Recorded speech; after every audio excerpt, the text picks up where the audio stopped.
Everything seems desolate in this dark-tinted little town.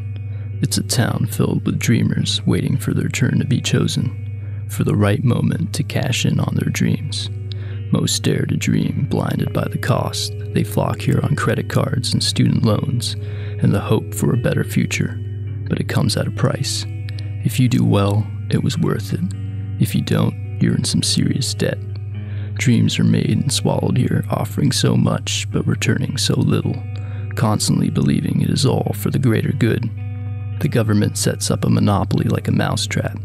The students chase the cheese. If they get it, they are free. If they don't, the collage of debt grows ever so wider.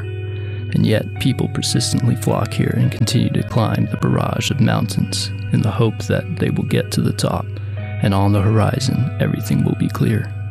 There's a dream out there for everyone. All you have to do is reach out and grab it. Going back and forth from institution to institution, constantly being drummed with the notion that this is a fair transaction just waiting to pay dividends. So the people adhere to the social norms, constantly believing in the unobservable, slowly becoming a slave to the money and allowing themselves to believe in the so-called guarantees. The stars gleam down and they begin to wonder what is out there. Is it all worth it? To what extent would you go to make your dreams come true?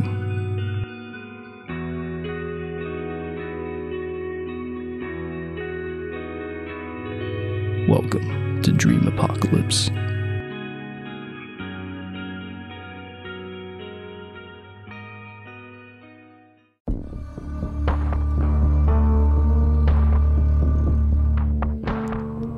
Maturing citizens taking on a higher education in England pay £60 a day, 5 days of the week for 30 weeks, 150 days of an academic school year, amounting to £9,000 a year.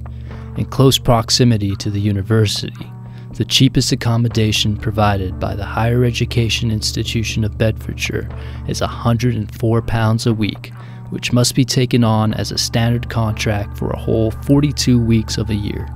That means £4,368 for 3 years, which equals £13,104.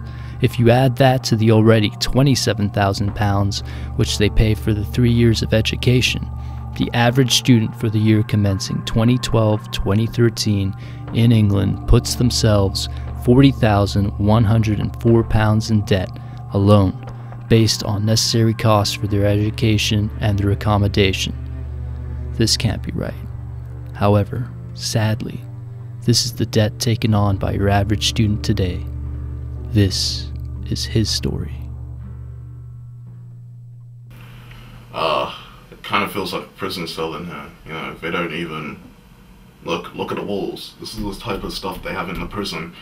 I pay £486 and they don't even provide us with a decent room. How can I pay that much money if I'm in such a cramped room?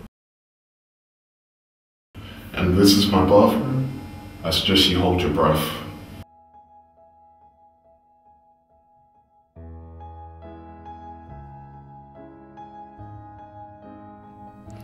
Growing up as a kid was pretty tough for me, because when I was very young, my best friend died.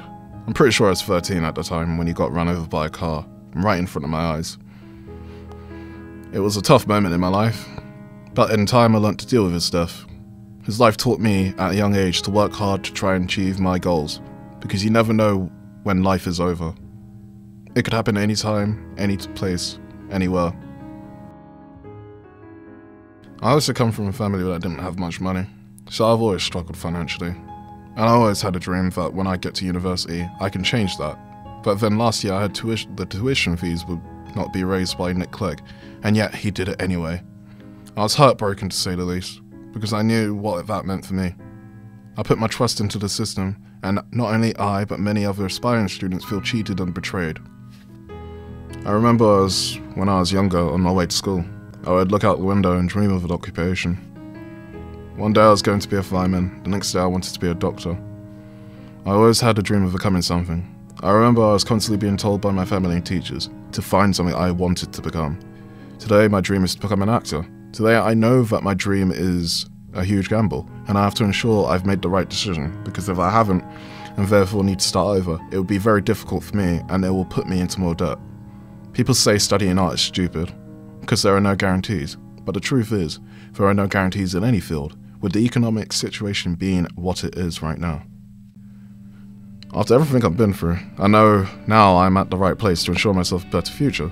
I want to do well, not only for myself, but also for my family. If I have to live in a box for the next 3 years to make this happen, so be it. It's weird though, we live in a time where not only is my future in jeopardy, but so too is the future of the educational institutions in this country because of the fees. Firstly implemented by the Labour Party, and then troubled by David Cameron, Nick Clegg and their band of thieves. How long will we put our trust in politicians only to be betrayed by broken promises? I fear that in the future there will be a loss in the number of graduates, and effectively reduce the number of skilled labour in the UK as a whole, and thereby congest an already competitive market. I fear myself and the future of the generation are in trouble, yet I am still hanging on to my dreams. I, one day, hope to get married and have kids and have a secure job where I can support my family and be debt-free. This is my biggest wish, and I hope it can be achieved. What will become of a society when education becomes less lucrative to its young and maturing citizens? Where will they look to seek economic gain? Has the pursuit of further education become a dying dream? The hyenas here play games we cannot fathom, all the while tyros flock here on student loans and credit cards, with one question: is it all worth it?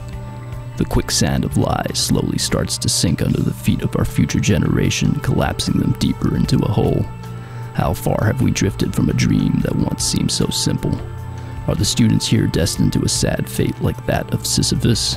The fate of eternally pushing a boulder uphill just to watch it roll back down again?